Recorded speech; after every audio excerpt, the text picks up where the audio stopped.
नमस्कार, जय हिंद दोस्तों। स्वागत है आप सभी का आपके अपने प्लेटफॉर्म अभय स्टॉक पर। मैं हूं आप सभी के साथ अभय यादव। साथियों, आरबीआई दिन प्रतिदिन कुछ न कुछ नए नियम, नए बदलाव लेकर आ रही है, जिससे कि भारत में जो इन्फ्लेशन रेट है, जो महंगाई है, वो नियंत्रण हो सके। साथियों, इसी के बढ़ते क्रम में अभी आप यहाँ पर देखिए, इस समय आप सभी लोग सोने के बारे में, यानी कि गोल्ड के बारे में, सोना मतलब वो सोना वाला सोना मत समझ लीजिएगा, सोना में भी 3 प्रकार हो गया है आजकल। तो वो जो गोल्ड वाला है ये उसमें है, ठीक है। तो देखिए, जो सोना लगभग 1.2 लाख, मतलब 1,22,000 रुपए प्रति 10 ग्राम से यह जो है कि ऊपर जा चुका है, और इसने अब तक का सबसे हाईएस्ट अपना पीक किया है। सबसे ज्यादा ऊपर अभी तक की अपनी हिस्ट्री में ये चला गया है। साथियों, इसके साथ ही आरबीआई ने कुछ नया जो गोल्ड लोन होता था, जैसे मान लीजिए कि किसी को पैसे लेना है, लोन लेना है, तो जो सोना गिरवी रखकर पैसा लेने की बैंक के यहाँ जो नियमावली थी, उसमें भी कई बड़े बदलाव किए हैं। आइए आपको बताते हैं सारी चीजें, क्या क्या बदलाव हुए हैं, कैसे कैसे क्या चीजें हुई हैं, और आखिरकार ये जो सोना है ये इतना महंगा क्यों होता जा रहा है, और इसके महंगे होने का कारण जो है पीछे का, वो समझते हैं, और कब तक ये नीचे आएगा, ये सारी चीजें इस वीडियो में जानने का प्रयास करते हैं। तो साथियों, अगर चैनल पर नया है तो कृपया करके सब्सक्राइब कर लीजिएगा। बाकी चलिए स्टार्ट करते हैं वीडियो को। ठीक है, तो देखिए यहाँ पर आप ये हेडलाइन बना हुआ है कि जो गोल्ड है वो अपने पर 10 ग्राम के आधार पर मतलब लगभग 1,22,000 रुपए से जो है कि ऊपर चला गया है। साथियों देखिए, भारत में सोने की कीमत ऐतिहासिक ऊंचाई पर पहुंच गई है। मल्टी कमोडिटी एक्सचेंज जो MCX है, इस पर 1,22,220 रुपया प्रति 10 ग्राम को पार कर गया है यह, जो अब तक की सबसे उच्चतम दर है। और यह उछाल सोने की कीमतों में तेजी का हिस्सा है। ठीक है, मतलब यह अब तक का सबसे ज्यादा हाईएस्ट पीक पर जाने वाला जो है कि ये रेट यहाँ पर पहुंच चुका है। कितना है? तो 1,22,220 रुपया प्रति 10 ग्राम का। साथियों, अगर यहाँ पर आप वर्तमान के मूल्य को देखें तो देखिए, जो जनरली हम लोग यूज करते हैं, जो महिलाएं हमारे यहाँ की यूज करती हैं, जो हम लोग यूज करते हैं, वो 24 कैरेट सबसे शुद्ध होता है। तो सबसे शुद्ध का जो दाम है, जिसको 999 शुद्धता होती है, उसका जो कीमत है वो है 1,22,220 रुपया प्रति ग्राम। वहीं यह 22 कैरेट सोना जो कि 916 उसकी शुद्धता होती है, उसकी कीमत है 1,12,900 रुपए प्रति 10 ग्राम में। यानी कि कुछ का यहाँ पर आपको डिफरेंस देखने को मिलेगा, क्योंकि शुद्धता में यहाँ पर क्या आ रही है, यहाँ शुद्धता में गिरावट आ रही है, इसके वजह से। ठीक है, वही चांदी भी अपना जो है कि यहाँ पर महंगाई की तरफ बढ़ रहा है। साथियों, हाजिर बाजार जो कि भौतिकी व्यापार है, इसमें सोना पहले ही दिल्ली, मुंबई, चेन्नई जैसे शहरों में 1,23,000 प्रति 10 ग्राम पार कर चुका है, जो कि सबसे अपने हाईएस्ट पीक पर पहुंच चुका है। साथियों, आप यहाँ पर देखिए, जो फाइनेंशियल टाइम्स द्वारा इसको कवर किया गया है, gold price top $4,000 for first time.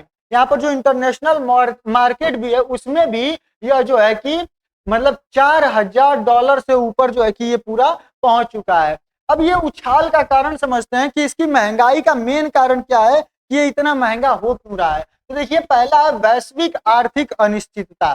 साथियों, आप सभी को पता है कि इधर जैसे यूक्रेन रूस का वार चल रहा था, अभी इधर अभी कल का एक जो क्या कहते हैं, इजराइल और गाजा वाला सुलह हुआ है। तो इन सारी चीजों की वजह से फिर चीन ताइवान है, तो ये जो फ्लैश पॉइंट से बढ़ते हुए भू राजनीतिक तनाव है, इनके वजह से जो निवेशक है उनका डर बढ़ा दिया इसने, जिसके वजह से निवेशक अस्थिर इक्विटी बाजारों से दूर होकर सोने जैसी सुरक्षित जो परिसंपत्ति है इसमें जा रहे हैं। मान लीजिए कि कोई भी निवेशक है, किसी कंपनी में पैसा डालता है, और वो पैसा अगर मान लीजिए कि अगर वो देश युद्ध की स्थिति में है, तो वहां पर युद्ध हुआ, वो कंपनी या फिर वो देश अगर बर्बाद हो गया, तो फिर उसका पूरा पैसा डूब जाएगा। तो जो इन्वेस्टर है उसको तो भैया रिटर्न चाहिए ना, पैसा चाहिए। तो इसके वजह से वो सोने को सबसे सेफ मान रहा है कि अगर हम सोना खरीद के रख लेंगे अपने पास, तो इसकी कीमत कम से कम हमेशा सेफ तो रहेगी, उतनी वैल्यू का सोना तो हमारे पास रहेगा। तो इसी की वजह से जो इन्वेस्टर्स हैं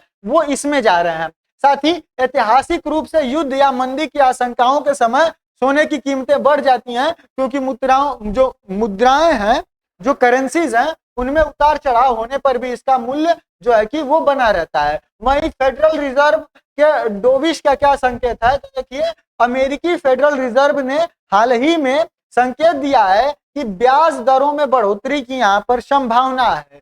अगर मुद्रास्फीति जो महंगाई है वो स्थिर हो जाती है तो बाजार अब 2026 की शुरुआत में दरों में कटौती की उम्मीद कर रहे हैं, लेकिन लेकिन कम ब्याज दरों जो गैर उपज वाली संपत्तियां हैं उनको रखने के अवसर लागत को यह जो है कि कम करती हैं। साथियों जो तीसरा है कारण वो है अमेरिकी डॉलर का कमजोर होना, जो सबसे मेन है यहाँ पर। एक मेन फैक्टर यह भी है, देखिए जो अमेरिका का डॉलर है वो अभी यहाँ पर क्या हो रहा है, कमजोर हो रहा है। आप यहाँ पर देखिए जनवरी में जो ये यहाँ पर था पीक पर करीबन, अब ये पूरा डाउन होके आपका यहाँ पर आ गया। अक्टूबर 2025 में देखिए ये इस तरीके से नीचे की ओर जो है कि चला गया है, तो इसके वजह से यहाँ पर जो है कि सोना महंगा हो गया है। साथियों पिछले कई हफ्तों में जो अमेरिकी डॉलर इंडेक्स है यह लगभग 2 से 3% जो है कि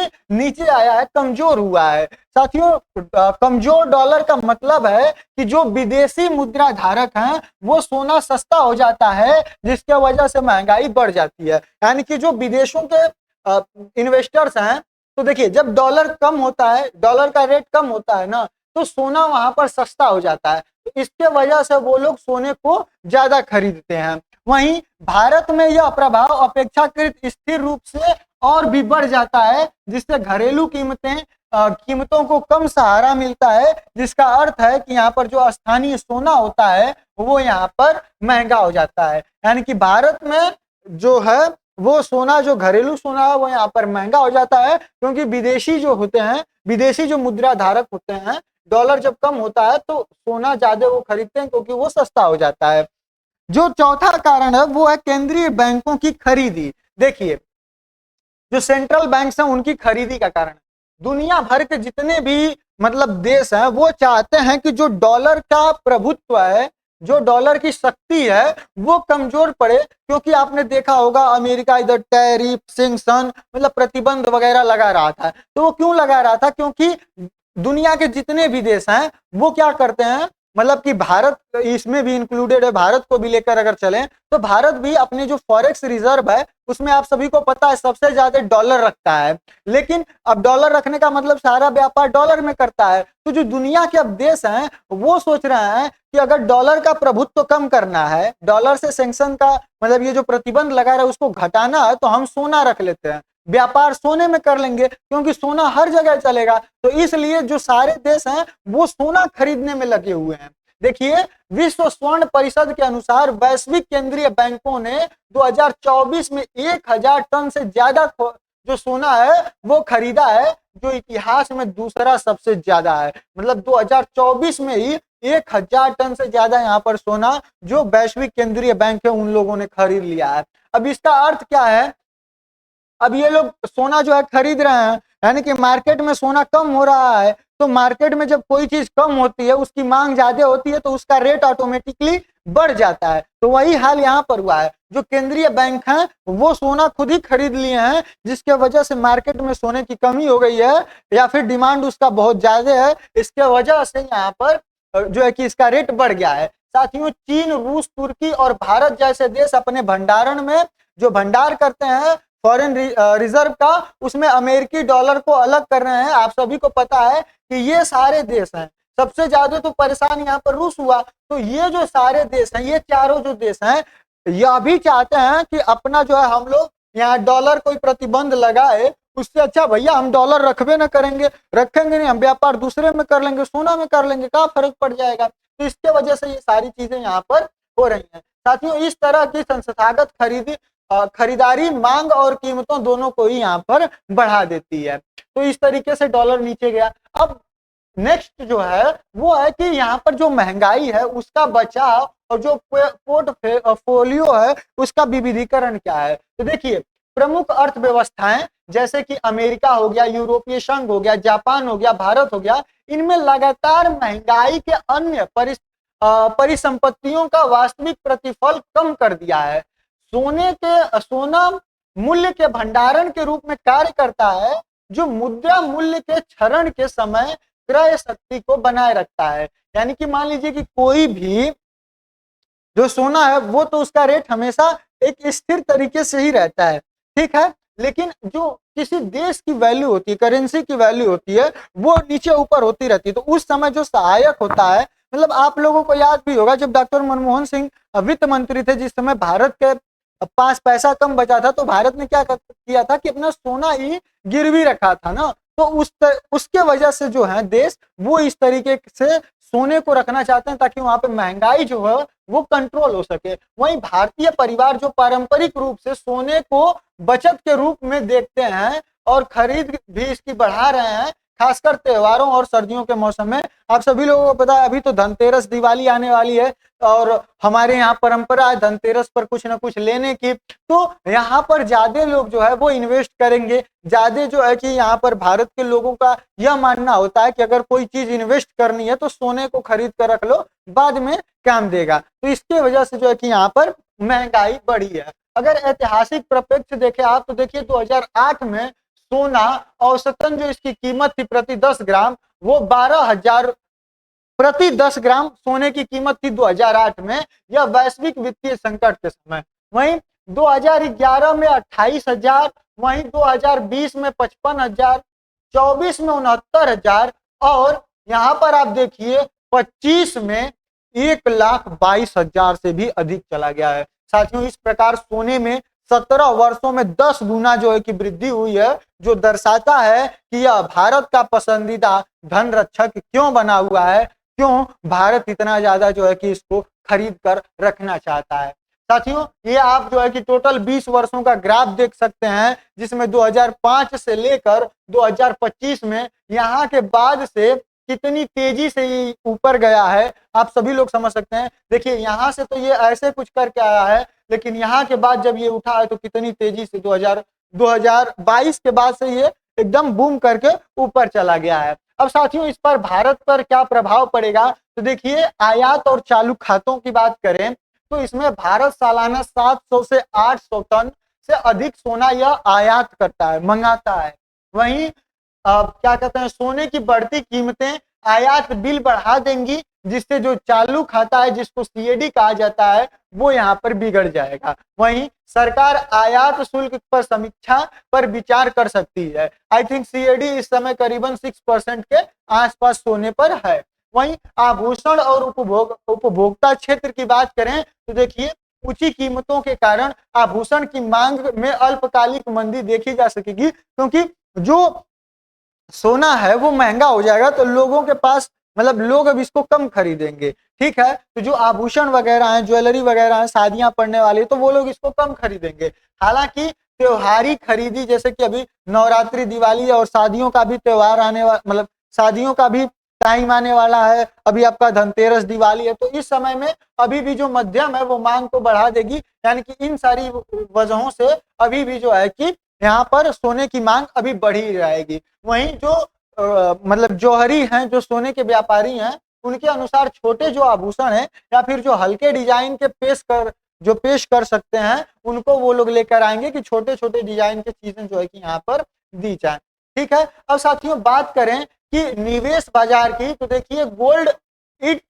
आईटीएफ और सॉवरेन गोल्ड बांड जो कि एससीबी है, इसने नई रुचि देखी जा रही है। निवेशक इक्विटी की अस्थिरता से दूर अपने पोर्टफोलियो को विविधतापूर्ण यहाँ पर बना रहे हैं, यानी कि गोल्ड में वो लोग ज्यादा यहाँ पर इन्वेस्ट कर रहे हैं। अब देखते हैं कि क्या जो गोल्ड लोन है उसमें क्या नया रूल लाया गया है, यानी कि अगर आपको सोने को गिरवी रखकर बैंकों में लोन लेना है तो उसके लिए क्या चीजें लाई गई हैं। तो साथियों देखिए पहला, कुछ प्रकार के गोल्ड लोन यहाँ पर प्रतिबंध है, जैसे कि अभी देखिए सोना जैसे कि आभूषण, सिक्के, आईटीएफ या फिर स्वर्ण आधारित वित्तीय उत्पाद सहित की खरीदारी के लिए ऋण देने की अनुमति नहीं है। यानी कि आप जो है कि आभूषण हो गया, सोने के सिक्के हो गए, आईटीएफ हो गए या फिर जो स्वर्ण आधारित वित्तीय उत्पाद हो गए, इनको अगर आप चाहें कि मतलब गोल्ड लोन लेकर और इनको ही खरीद लें तो आप इस तरीके का काम नहीं।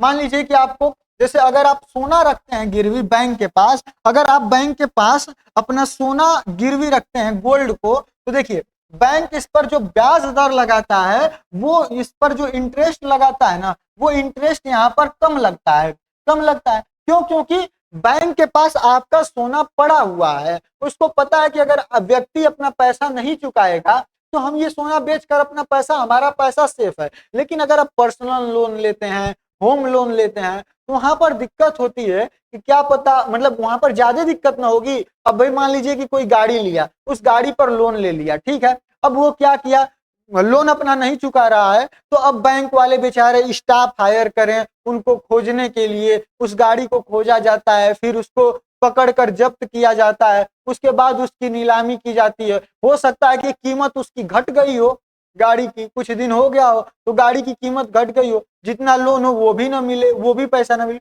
ये सारी दिक्कतें होती हैं। लेकिन जब आप गोल्ड अपना पैसा वहां पर इन्वेस्ट किए रहते हैं, मतलब आप जब गोल्ड वहां पर बैंक के पास दिए तो बैंक को क्या दिक्कत है, आप पैसा नहीं दीजिएगा, वो अपना आपका जो सोना है वो बेच देगा, वो अपना पैसा निकाल लेगा। तो इसके वजह से तो यहाँ पर जो इंटरेस्ट रेट है ना, वो करीबन 4%, 5% इसके आसपास आ जाता है, जो जनरली आपको 12%, 14% के आसपास देखने को मिलता है। तो यहाँ पर कई चालाक लोग होते हैं, वो क्या करते हैं ना कि सोचेंगे कि चलो भैया सोना यहाँ पर जो मेरे पास है उसको गिरवी रखते हैं, जो पैसा मिलता है उससे फिर सोना खरीद लेते हैं। अब सोचिए सोना 5% उसको जो है कि इंटरेस्ट देना है उस सोने पर, जितना जितना वो पैसा लिया है उस पर, और वो जो है कि इसको फिर से गोल्ड में इन्वेस्ट कर दिया, और जो गोल्ड की कीमत है उससे उसको रिटर्न मिल रहा है 15%, मान लीजिए मिल गया, ठीक है, तब तो वो 5% इसको आराम से दे देगा, 10% मुनाफा हो गया, तब तो यहाँ पर उसका ही फायदा हो गया 10%। यानी कि बैंक को तो फिर ये उल्लू बनाने का वाला बात हुआ। इसलिए सरकार ने इन चीजों को, अगर आप बैंक से गोल्ड लोन लेते हैं तो आप ऐसी चीजें नहीं खरीद सकते हैं, इस पर प्रतिबंध लगाया है। वहीं कच्चे सोने या सोने जैसी चांदी वित्तीय उत्पादों पर कोई ऋण नहीं दिया जा सकता है। उद्देश्य है कि सट्टा सोने के व्यापार के लिए ऋण का उपयोग को रोकना, ठीक है। अब बात करें कि विस्तरित अनुमान उपयोग जो छूट है वो क्या है, तो स्वर्ण धातु ऋण जिसको कि GLM कहा जाता है, तो इसका जो कार्यशील पूंजी ऋण अब केवल जौहरी या फिर निर्यातक के लिए ही नहीं, बल्कि कच्चे माल के रूप में सोना चांदी का उपयोग करने वाले जो सभी निर्माता हैं उनके लिए भी उपलब्ध है। यानी कि पहले क्या होता था कि जो जौहरी हैं, जो ये दुकान वगैरह पे बेचते हैं, ये वो थे, या फिर जो निर्यातक थे जो बेचते थे, उनको ये चीज का गोल्ड लोन मिलता था। लेकिन अब जो कच्चा सोना या फिर जो सोना या फिर चांदी बनाने वाले हैं, निर्मित करने वाले हैं, उनको भी इस तरीके का लोन मिल सकेगा। वहीं टियर 3 और टियर 4 के क्षेत्रों के शहरी सहकारी बैंक अब निर्धारित सीमाओं के भीतर ऐसे ऋण देने के पात्र होंगे। देखिए जो टियर 3 है और जो टियर 4 है, यह शहरों को बांटा जाता है, उनकी फैसिलिटीज, उनकी एडवांस वो कितनी उन्नत है उनके हिसाब से। तो जो टियर 3 और टियर 4 के क्षेत्र हैं, वहां पर कई जो बैंक हैं वो यहाँ पर लोन इस तरीके से दे सकेंगे। कमेंट में आप जरूर बताइएगा कि आपके यहाँ पर इस तरीके के लोन की सुविधा है या फिर नहीं है। वहीं जो GML है यानी कि गोल्ड लोन जो है, वो पुनर्भुगतान अवधि को बढ़ाकर 270 दिन कर दी गई है, जिससे निर्माताओं के लिए तरलता का सुधार हुआ है। साथियों अगर बात करें कि स्तरीय ऋण से मूल्य यानी कि LTV के अनुपात की शुरुआत, तो यह 1 अप्रैल 2026 से प्रभावी हो जाएगी। अगर ऋण का आकार 2.5 लाख रुपए तक का है तो सोने का अधिकतम जो है कि आपको इसका 85% ही मिलेगा। यानी कि अगर आप 2 लाख रुपए का अनुरोध करते हैं कर्ज का, तो आपको मान लीजिए आपका जो सोना है उसकी कीमत, आपका जो गोल्ड है यहाँ पर उसकी कीमत अगर 2 लाख रुपए है तो आपका उसका 85% ही मिलेगा, यानी कि 1,70,000 रुपए ही आपको लोन मिलेगा। वहीं अगर आपको 4 लाख रुपए का लोन लेना है, यानी कि आपके गोल्ड की जो कीमत है वो 4 लाख रुपए है, तो आपको जो ऋण मिलेगा वो 80% ही मिलेगा, यानी कि 3,20,000 रुपए ही मिलेगा। वहीं अगर आप 6 लाख रुपए आपका लोन लेना चाहते हैं, आपके गोल्ड की वैल्यू 6 लाख रुपए है, तो आपको 75% ही 6 लाख का यानी कि 4,50,000 रुपए ही आपको यहाँ पर लोन मिल पाएगा। अच्छा ऐसा क्यों है? क्योंकि सरकार चाहती है कि जो छोटे लोग हैं जिनको कम लोन चाहिए उनको ज्यादा से ज्यादा प्रोवाइड किया जा सके, जिसकी वजह से ये 85%, और जिनको ज्यादा मतलब कि जो ज्यादा गोल्ड लोन लेने के फिराक में है उनको यहाँ पर कम प्रोवाइड किया जा सके। तो ये सारी चीजें हैं।